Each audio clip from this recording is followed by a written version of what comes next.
여러분 안녕. 오늘 이 시간에는 막 잘해보자 파이팅 뭐 이런 게 아니라 이제 오랫동안 학원이나 이런 교육업에 종사를 하고 이제는 이런 것을 때려쳐야겠다 아니면 어느 정도 마감을 해야겠다 그런 마음가짐을 갖고 있는 그런 선생님들에게 이번 영상을 바치고 싶습니다. 내가 그 2주 동안 코로나에 걸려가지고 이제 쉬었잖아요. 근데 이게 원래는 국가에서 옛날에는 코로나에 걸리면 2주를 쉬게 했다고. 근데 지금 똑같은 코로나인데 단지 걸린 사람들이 많다는 이유로 전 국민이 다 그러면은 어떻게 할 수가 없으니까. 그러니까 이제 일주일만 쉬고 이제 일주일만 격리를 하고 그 이후에는 나가라 뭐 이런 식으로 국가에서는 이제 말을 했는데 내가 이거 코로나에 겪어보니까 2주가 맞는 것 같아. 2주 쉬는 게 맞는 것 같아. 그러니까는 나는 그랬어, 나는. 만약에 내가 일주일만 딱 쉬고 그때 빨리 대처를 하지 않고 정말 그 나라에서 하는 대로 일주일만 쉬고 만약에 출근을 했으면은 그 이후로 정말 쓰러졌을 것 같은 그런 느낌? 쓰러져서 이제 학원을 때려쳤을 것 같은 그런 느낌. 그러니까 난 정말 이번에 2주 쉰 게 진짜 하늘이 도왔다 뭐 이런 식으로 느꼈는데 이게 맨 처음에 코로나 걸렸을 때는 이게 맨 처음부터 이렇게 막 그냥 그 증상이 막 그렇게 되는 게 아니잖아. 그래가지고 어떤 생각까지도 했냐면 그래 이제 코로나가 걸렸으면 이제 일주일 정도 쉬는 거는 뭐 익스큐즈가 되니까 모든 사람들이 다 수긍을 하는 거니까 그래 이참에 쉬면서 그렇게 아프게 될 줄도 모르고 이참에 쉬면서 내가 좀 못 해봤던 것 좀 다 해야겠다. 학원 단장도 하고 뭐 집안 청소도 하고 사실 애 키우고 학원하고 이러면서 집안 청소를 누가 그렇게 깔끔하게 그렇게 하겠냐고. 그리고 누가 그렇게 요리를 그냥 맨날 그냥 하고 훗날 해다가 그렇게 먹겠냐고. 그냥 아침에 만든 거 저녁 때 먹고 뭐 이러는 거지. 그래가지고 맨 처음에는 처음서부터 이렇게 아픈 건 아니니까 막 그냥 집안 청소를 막 하고 막 요리를 하고 막 이랬단 말이야. 그랬더니 어때? 그것 때문에 이제 더 아프게 된 것 같아. 맨 처음부터 누워 있어야 되는데 그게 아니고 막 조금 이제 기력이 있다고 막 하고 그리고 내가 아프지 애들이 아픈 것도 아니잖아. 그리고 내 딸 같은 경우는 지금 아들은 전혀 코로나에 걸리지 않고 이제 넘어갔고 딸 같은 경우는 걸리긴 걸렸는데 굉장히 약하게 그냥 지나갔어. 한 하루 정도 미열이 올라갔다 내려갔다 이렇게 된 후 그냥 이틀째부터 멀쩡하더라고. 그러니까 엄마는 아프지만 애들은 막 그냥 뭐 에너지가 넘치는 애들이 막 그냥 들뛰고 이제 있는 거잖아. 걔네는 엄마가 그렇게 아픈 줄도 모르고 엄마한테 놀아달라고 그러고 뭐 이러기도 하고. 그래가지고 근데 이제 몸이 막 그냥 열이 39도를 한 3일 정도 이렇게 오르고 막 이러니까 정말 이러다가 죽는 게 이해가 되는 거야. 만약에 10년 정도 후에 내가 이런 일이 또 발생을 해서 내가 그 역병에 다시 뭐 걸렸다면 와 그때는 정말 이거보다도 훨씬 정말 이렇게 사경을 헤매는 그럴 수도 있겠다 막 이러면서 정말 이번에 세게 그냥 일종의 감기다 뭐 이게 아니라 진짜 세게 앓고 이제 지나가는 거였거든. 그런데 이제 애들은 어느 정도 멀쩡하지 뭐 나 혼자만 아프고 막 이런데 또 오래 뭐 쉬지 막 이런데 아무것도 할 수가 없는 거야. 아무것도 내가 생각한 그 어떤 것도 할 수가 없고 그냥 시체처럼 누워 있는 거라고. 시체처럼 열이 3일 동안 39도를 오르내리고 정말 아무것도 할 수가 없는 거야. 그러니까 사람이 몸이 아픈 사람들이 더 아프게 되는 이유가 뭐냐면 마음까지도 아픈 거야.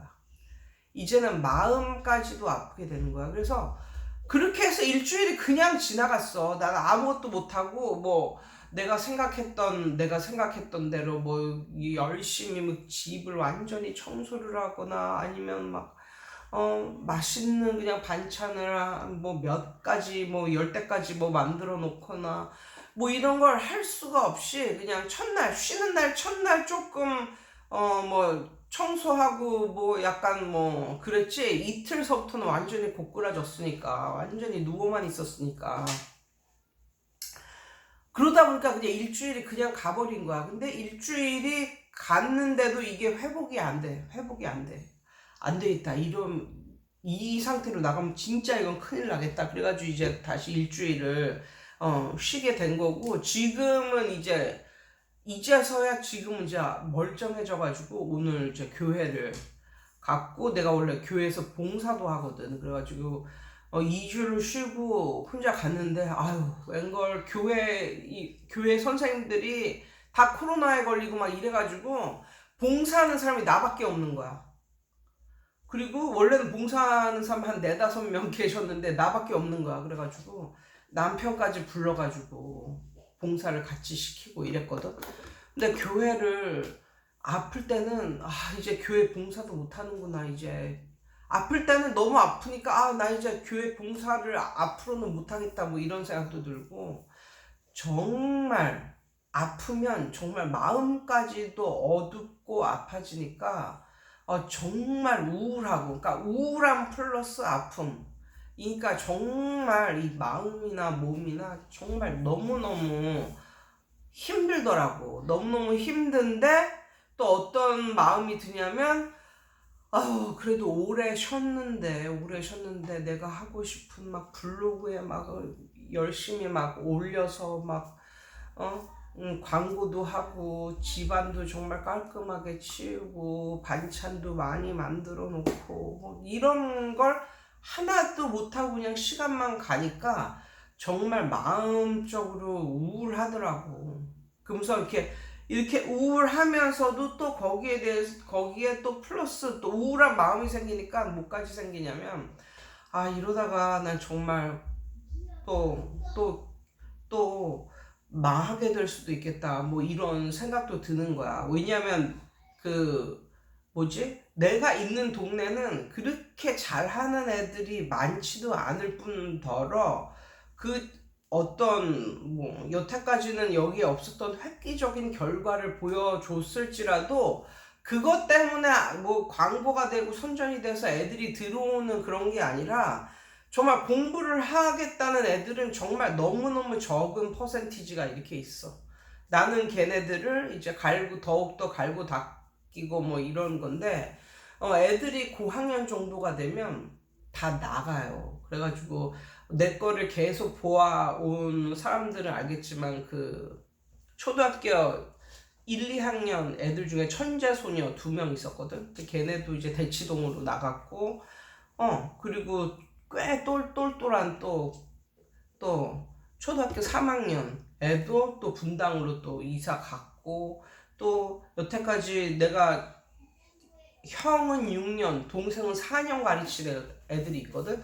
근데 걔네도 이번 12월, 그러니까 11월까지 다니고 12월 달에 또 하남으로 또 이사를 가고, 그러니까 이사를 가는 애들도 굉장히 많고, 근데 그 정도 되는 애들이 이제 더 이상은 없는 거지.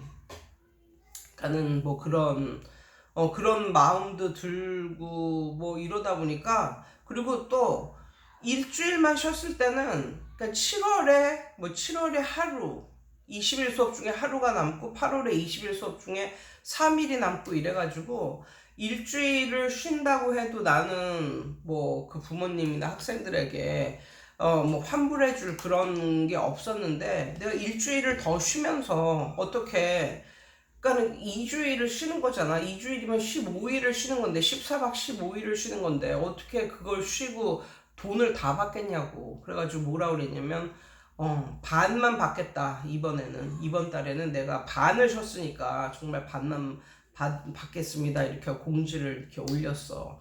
그러니까 돈도 이제 반으로 확 이제 주는 거지. 그러니까 정말 마음도 우울하고 몸도 아픈데 마음도 우울하고, 뭐 애들도 많이 이제 앞으로는 나갈 거고, 뭐 그 생각이 그 전까지는 들지 않았는데 뭐 그 생각이 또 많이 또 들더라고. 그래가지고 정말 우울한데 또 우울한 게 겹쳐서 이렇게 있고, 나는 그럼에도 불구하고 몸이 따라주질 않으니까 아무것도 못했고, 내가 하고 싶어 하는 계획을 세운 걸 아무것도 못했고, 그러니까 너무 절망적인 그런 때가 있었어. 마음이 완전히 확 가라앉은 그런 때가 있었는데, 그거 알아? 그 이번에 코로나에 걸린 사람들 중에 그 코로나 후유증 중에 1위가 뭐냐면 그거래.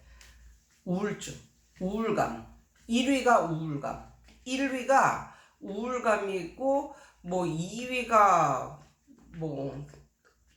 아무튼 다른 거던데, 아무튼 1위가 우울감인데, 이게 코로나의 후유증으로 우울감이 온 건지, 아니면 몸이 아파서 온 건지, 아니면 몸이 아프고 그러는데 내 계획대로 아무것도 14박 15일을 놀면서 아무것도 해놓지 못한 게 정말, 그것에 대해서 내가 내 자신에게 울분이 생겨서 그렇게 뭐 우울해진 건지 뭔지는 모르겠지만, 너무너무 우울하고 정말 마음이 저 바닥 속으로 뚫고 들어가는 뭐 그런 느낌? 그런 느낌이 들었고, 그래서 이제 잠을 잤거든. 근데 잠을 잤는데 내 그 버릇 중에 하나는 잠들기 직전까지 생각을 해.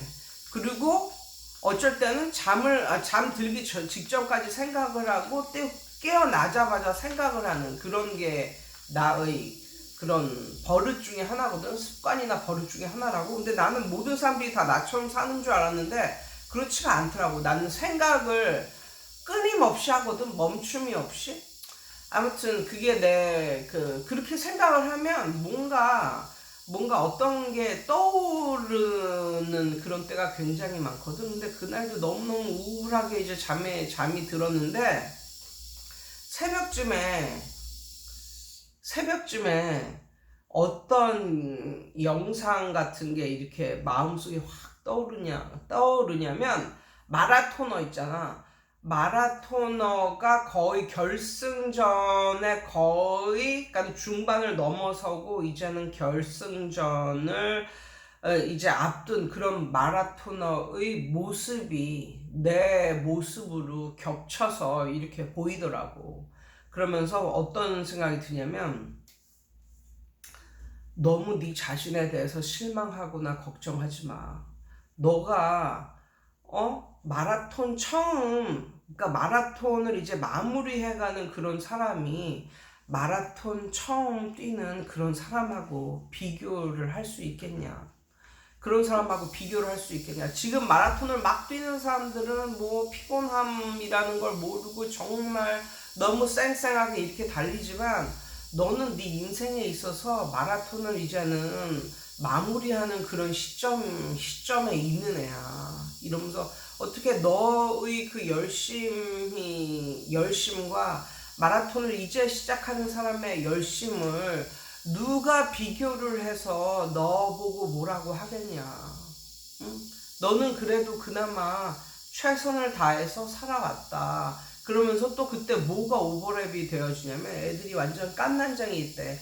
애들을 아기때 이렇게 하고 내가 그렇게 애들을 교습을 하고 이런 모습이 또 이렇게 떠오르더라고. 그래, 나도 옛날에는 열심히 살았지. 뭐 이런 생각이 들면서, 그러면서 거기서 떠오르는 그런 누군가가 내 마음속에서 이렇게 말을 해주는데, 뭐냐면, 어떻게 마라톤을 마무리하는 그런 사람을, 마라톤을 맨 처음 뛰기 시작하는 그 사람과 비교를 해서 마라톤을 마무리하는 사람한테 너는 왜 이렇게 느리게 달리냐? 너는 왜 이렇게 피곤해하냐? 좀 더 빨리 달릴 수 없는 거니? 그러면서 누가 그 사람에게 이렇게 채찍질을 하고 나무라고 뭐라고 하겠냐고. 그걸 바라보는 사람들은 그냥, 저 마라토너가 결국은 결승점에 다다르겠구나. 속으로 격려를 하고 이렇게 해주지. 누가 기진맥진해서 이렇게 거의 뛰지도 못하고 거의 엉금엉금 그렇게 걸어가다시피 하는 그런 마라톤의 마지막 구간에 들어선 그 선수를 처음 뛰는 사람과 누가 그렇게 비교를 해서 뭐라고 판단을 하고 그러겠느냐. 너무 그렇게 생각을 하지 말고 현재의 너의 위치에서 그냥 최선을 다해. 그러다가 뭐 망하면 어쩔 수 없는 거고. 뭐 이런 식의 그런 식의 마음이 이렇게 떠오르더라고. 그러면서 어떤 생각이 드냐면 내가 옛날에 이렇게 돌이켜 봤을 때도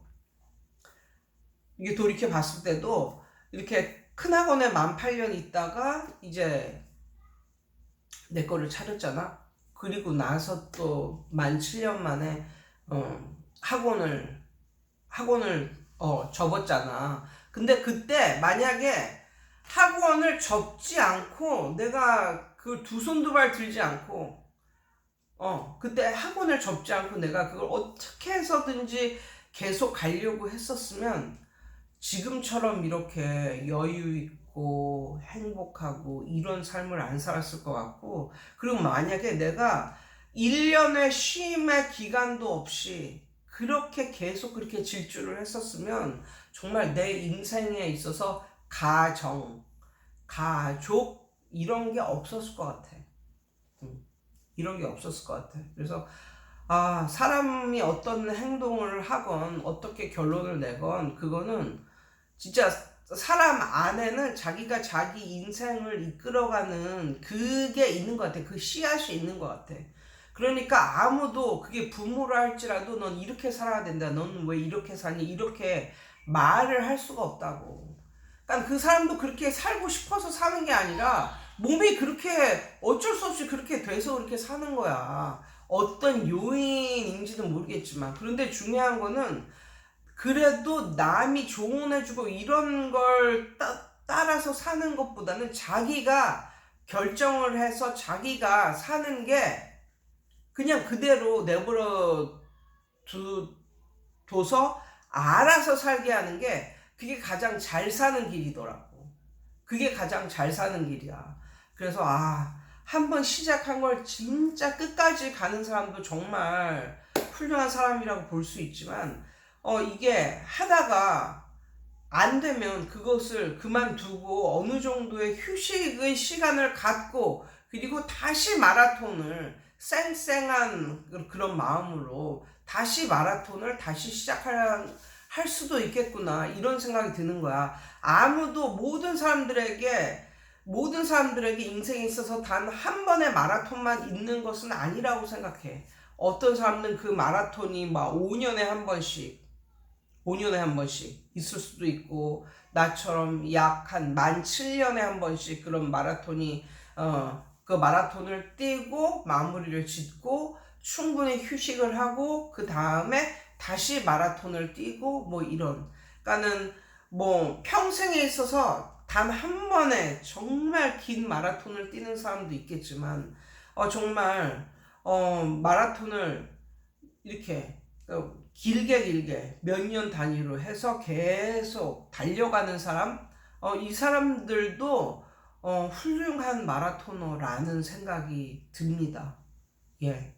그래서 혹시 내 생각에 이게 어떻게 해야 성공하는지를 몰라서 사람들이 그걸 몰라서 망하는 게 아니라 다 아는데 의욕이 안 생기고 힘이 안 생기고 마음이 그렇게 안 가는 거야. 그것은 건강 때문일 수도 있고 뭐 다른 요인일 수도 있고 가정 문제, 집안 문제 아니면은 뭐 자식 문제일 수도 있고 아무튼 여러 가지 요인이 있는 거야. 여러 가지 요인이.